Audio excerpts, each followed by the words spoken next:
Telangana Grama Panchayati employees and workers union Adilabad జిల్లా కమిటీ ఆధ్వర్యంలో ఈ నెల 20వ తేదీన జిల్లా కేంద్రంలో పాదయాత్ర నిర్వహించనున్నట్లు సిఐటియు జిల్లా ప్రధాన కార్యదర్శి అన్నమొల్ల కిరణ్ అన్నారు.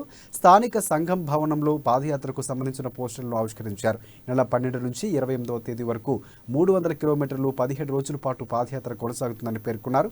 20వ తేదీన పట్టణంలో 10 కిలోమీటర్ల మేర పాదయాత్ర నిర్వహిస్తామని స్పష్టం చేశారు.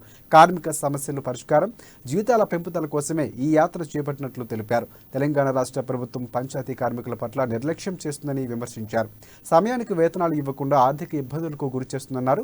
ఇక ఈ జీవోను వెంటనే సవరించాలని, ఉద్యోగ భద్రత కల్పించాలని డిమాండ్ చేశారు.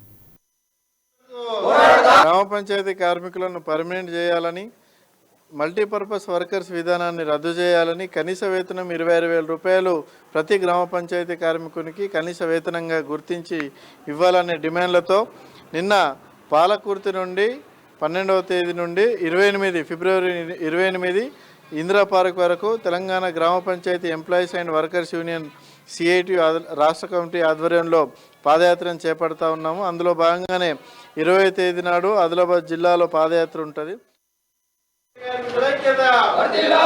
గ్రామ పంచాయతీ కార్మికుల ఐక్యత.